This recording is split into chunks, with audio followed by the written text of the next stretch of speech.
국민의당 안철수 후보가 지지율이 10% 이상 나온 조사 결과가 나오고 있고요. 체급이 한 단계 높아진 건 분명해 보이고 이 지지율은 윤석열 후보에게서 많이 옮겨간 걸로 또 보여집니다. 앞으로 이제 단일화 이슈를 말씀하셨으니까 이 단일화가 가능할지 안철수 대표는 사실 그런 얘기 하지 말라고 하고 있거든요. 어떻게 예상하세요?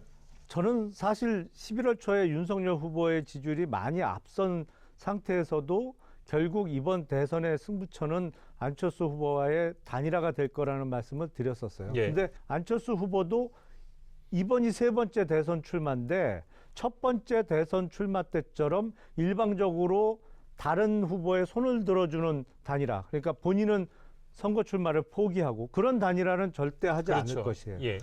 두 번째 대선 출마에서는 안철수 후보가 완주했습니다만 3등 했어요.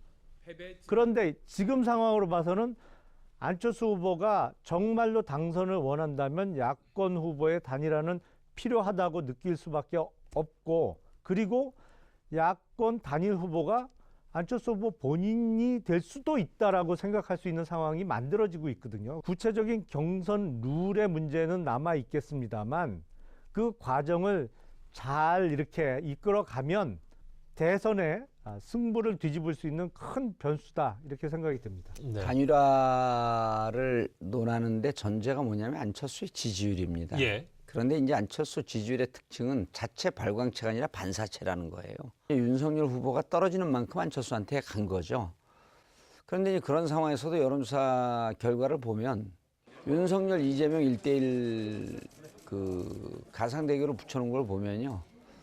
안철수 후보의 표가 예를 들어 한 33%가 30% 초중반대가 윤석열 후보한테 갈 때 이재명 후보에게도 20% 초반대가 또 와요. 그 표가 또 일부 이재명 후보에게 오기 때문에 둘이 단일화해도 별반 소득이 없다라고 하는 것이 지금 현재에서 예측할 수 있는 거고요. 안철수 후보의 지지율의 특징을 보게 되면 40대 이상 넘어가게 되면요. 거의 전멸입니다. 파급력이 굉장히 제한적이다. 제한적이라고 하는 것은 너무 점잖은 말씀이고 파괴력이 없다. 이렇게 얘기해야 돼요. 확산력도 없다. 자, 그러면 단일화 가능성은 네 가지 경우의 수입니다. 첫 번째가 안철수 후보가 15%를 넘어갈 경우예요. 그럼 15%가 넘어갈 경우에 그럼에도 불구하고 윤석열 후보에게 단일화가 되는 게 첫 번째 경우의 수고요. 자, 15%가 넘어가는데 극적으로 안철수 후보가 되면 이때가 가장 파괴력이 높습니다. 예측지 못한 변수가 왔기 때문에 둘이 단일화인데 윤석열이 접고 안철수가 되는 경우. 이게 이제 두 번째 경우예요. 세 번째 경우는 뭐냐면 지지율이 한 6%, 7% 미미한데 좋다 그러면 내가 윤석열 후보 이기는 쪽으로 내가 접어주면서 얹혀주고 포기하는 단일화를 하겠다라고 하는 게 세 번째 경우예요. 그럴 가능성은 없어 보이는데. 그럴 가능성, 그래서 이제 네 번째 단일화 가능성이 있는데 네 번째 단일화 가능성이요. 6%, 7%의 지지율을 갖고 있으면서 극적으로 이재명 후보에게 이기는 쪽으로 붙을 가능성이 있습니다. 결론적으로 말씀드리면 단일화 해봐야 윤석열이 이기는 뻔한 수가 나오고 이변은 없고, 그렇다고 한다면 단일화 이후에 충격적으로 지지율이 상승하면서 이재명을 꺾을 가능성은 없다. 저도 한마디 할게요. 윤석열, 안철수 두 후보의 단일화를 통해서 윤석열 후보가 선거를 뒤집을 가능성이 있다. 재미없다. 거봐, 해보니까 재미없잖아요. 이재명 후보 얘기 조금 해보죠. 시간이 별로 없어서. 일단 뭐 겉으로 드러난 상황을 보면 이제 민주당과 이재명 후보는 굉장히 이제 대선 행보가 순조로워 보입니다. 다이너마이트 청년 선거 대책위원회가 제안한 내용인데 이재명은 뽑지 않습니다. 심습니다. 뭐 많은 호응을 얻고 있어요. 이재명을 실제로 탈모인이요. 1000만 된다 그러고 그 카페를 들어가 보면요. 2탈모, 3탈모, 4탈모, 5탈모까지 있습니다. 저도 이제 한때 탈모인이어갖고 20대 탈모인, 30대 탈모인, 40대 그 2탈모, 3탈모, 4탈모, 5탈모까지 있거든요. 저도 4탈모이기 때문에 4탈모 가입했어요? 가입은 안 했지만 이제 저는 가입하려니까 없어요. 6탈모는 없더라고. 이미 그 탈모가 되는 세대니까. 그래서 이런 정책을 이 히트치는 걸 봤을 때 두 후보에게 좀 시사하는 바가 좀 있을 것 같다는 좀 생각이 들었어요. 국민의힘은 기본적으로 책임 있는 정당이죠. 왜냐하면 지금 건강보험료율 있잖아요. 우리가 소득의 6.99%를 건강보험료로 내요. 예. 장기 요양보험금까지 따지면 더 높아요, 사실은. 이게 문재인 정부 들어서 건강보험료가 급속히 오르거든요. 이게 사실상 7%예요. 6.99%를 우리가 내니까. 근데 참 선거를 앞두고 표에는 도움이 될지 모르는 공약이겠어요. 말씀하신 대로 1,000만 탈모인이다. 그러면 한 달에 한 사람 앞에 10만 원 잡고 그리고 1,000만 명이면 어떻게 되는 거예요? 그러니까 그 국민의힘은 그런 거 고민하면서 국민의힘은 고민하면서 그런 공약 내지 않으시면 됩니다. 그러니까 참 책임 있는 정당이라면 어마어마하게 고민을 해야 되는 예. 공약이에요. 그러니까 건보료가 인상된다는 부작용을 예상하는 분들도 있는데 책임 있는 정당이면요. 예. 국민들의 고통을 헤아리고 그다음에 예산을 어떻게 만들어가면서 이 고통스러운 게 더 먼저 문제거든요. 그다음에 예산을 확보해 나가는 문제인데 참 너네 그렇게 고통을 앓고 있는데 우리는 그 예산 문제 때문에 건보료 문제 때문에 이건 못하겠어? 국민들은 어느 쪽에 손을 들어줄까요? 근데 문제가 그거예요. 사실은 아니 그럼 문재인 정부 시작할 때 답을 얘기하세요. 건강보험 기금에 쌓여 있던 소위 흑자로 계속 쌓아놨던 게 한 20조쯤 있었어요. 그거 지금 다 까먹었거든요. 고용보험은 완전히 고갈됐어요. 그러니까 문재인 정부 딱 5년 거치면서 이렇게 됐거든요. 이거를 고민 안 하는 정당은 사실은 미래가 전혀 없는 정당이에요. 우선은 선거에 표는 얻을지 모르겠지만 그 미천은 바닥은 금방 드러납니다. 그러니까 사람은 고통을 겪고 있는데 그리고 이미 그 병리학적으로 이게 그 증상의 하나라고 인정을 하고 있는데 그럼 이런 것을 커버해 주는 게 국가의 문제, 국가가 해야 할 일이고 그 이후에 부족한 재정 부분을 어떻게 우리가 국민들의 고통 분담을 같이 할까? 조금 더 올릴 수 있는 방법은 없을까? 이런 걸 고민해 나가는 거죠. 재정의 부담을 줄여주면서도 이걸 고민해야지. 물론 이거 분명히 표에는 도움이 되는 공약인 거는 확실합니다. 하지만 탈모도 질병이고 탈모인이 1,000만 명이니까 그거를 건강보험 적용하자? 물론 좋아요. 근데 그렇게 되면 희귀암으로 사망하는 사람에 대해서 지금 문재인 정부도 거기까지는 그 주사약에 대해서 건강보험 적용 안 해주고 있거든요.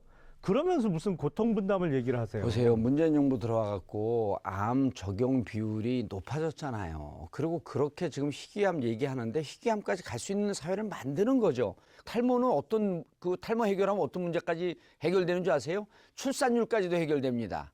탈모 때문에 장가 포기하고 결혼 포기하는 사람들이 그 비율을 알긴 아세요? 지금 문재인 정부 5년 동안 충분히 건강보험 재정을 고갈을 시켰어요. 재정도 생각을 해가면서 고민해가면서 공약 개발을 해야 된다는 말씀을 드리는 거죠. 이 방송 꼭 나갔으면 좋겠습니다. 이재명 후보가 최근 내놓은 그 공약 중에 5 공약이 있잖아요. 이 공약에 대해서 어떤 평가를 좀 하시는지 궁금합니다.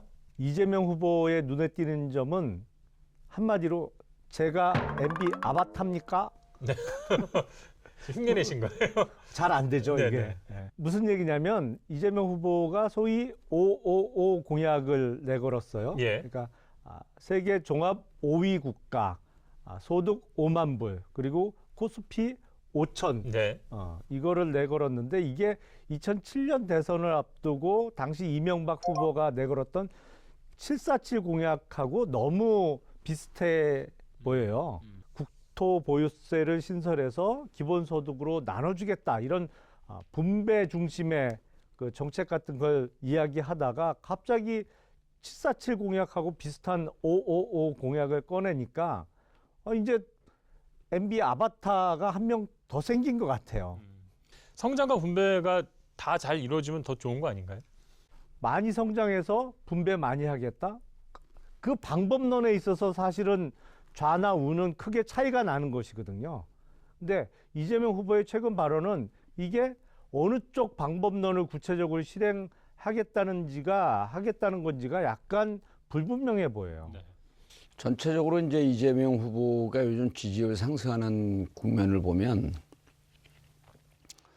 한마디로 실용적 노선이다 이렇게 볼 수가 있거든요. 지금 이제 김용남 의원도 그렇고 국민의힘에서 이렇게 그 전체적인 얘기를 들어보면 자꾸 이념의 잣대를 갖다 들이대면서 이재명 후보를 파악을 못하고 있었던 것 같아요. 저는 스스로를 칭할 때 이렇게 얘기하거든요. 가장 시장 자본주의적 진보 인사다. 뭐냐면 진보적 이념 틀거리나 가치관은 같더라도 철저하게 경제 체제는 자본주의 체제라고 하는 것을 인정을 하고 이해를 해야 되는 예. 거거든요. 그런데 이제 지금 이재명 후보를 보게 되면 일단 공부를 무척 많이 했고요. 그런 분야에 있어서. 그래서 이재명의 노선은 진보 보수를 떠나서 보수 진영에 의미 있는 인사, 능력 있는 인사는 그 채용하겠다는 거 아닙니까? 네, 비슷하시네요, 두 분이. 예, 아니 그래서 무척 잘하고 있는데 오히려 저는 자꾸 약간 이념적 잣대로 좀 규정적으로 도구마적으로 이재명 후보를 보려고 했던 국힘의 오판 아니었는가 이런 생각이 듭니다. 예를 들어 유승민 전 후보의 경제 정책이요 민주당하고 많이 다르지 않습니다. 전 유승민 경제부총리가 오는 시절을 만약 이재명 후보가 대통령이 됐을 때 유승민 경제부총리가 되는 이런 시대를 한번 보고 싶어요. 그런 점에 있어서 이재명 후보는 미래로 가고 있는데 국힘은 과거로 자꾸 돌아가는 듯한 발언을 하고 있다. 이명박 아바타라고 놀려도 좋습니다. 성공하면 되잖아요. 어떻게 생각하세요? 상당히 길게 말씀을 주셨는데 아니에요. 간단하게 짧게 계산해서 예. 지금 이재명 후보가 얘기한 국민소득 5만 불 있잖아요. 네. 747보다 더 실현 가능성은 없는 얘기예요. 선거 앞두고 그냥 하는 얘기지. 지금 국힘이 하는 얘기가 국민들이 답답하게 생각하는 게 자, 지금 코로나 전국이 3년 동안 있었잖아요. 그 전제가 뭐였었냐면 코로나 전국을 완전히 탈피하겠다. 우리나라가 지금 잠재적 포텐셜로 보게 되면 4만 불 갈 수 있는 나라라는 거 아니에요. 그래서 설사 그 임기 내에 5만 불을 그러니까 5만 불을 너 딱 도달할래 못할래 이걸 갖고 따지는 게 아니라 5만 불이라고 하는 목표를 갖고 사회가 희망을 갖고 가자라고 하는 이 메시지하고 5만 불 내가 도달하지 못하면 49,999불이면 실패했다 이렇게 얘기할 겁니까? 그건 아니잖아요. 그래서 우리가 던지는 미래 메시지에 대한 의미를 함의를 그리고 행간의 의미를 너무 이해를 못 하시는 것 같아요. 지금 하신 말씀 자체가 과거에 MB의 747 공약하고 성격이 똑같은 거예요. MB는 사실은 실패했잖아요. 희망을 주는 메시지인 것은 MB는 틀림없는 실패했잖아요. 사실입니다만 MB는 실패해서 실현 감옥 가 가능성은 있잖아요. 극히 낮다. 실현 가능성은 대단히 높다. 예, 한 주간 쌓인 정치 독수를 빼기 위해서 디톡스 주스 저희 담당 PD가 준비했습니다. 이제 하신 말씀 하십시오. 자, 수고하셨습니다. 예.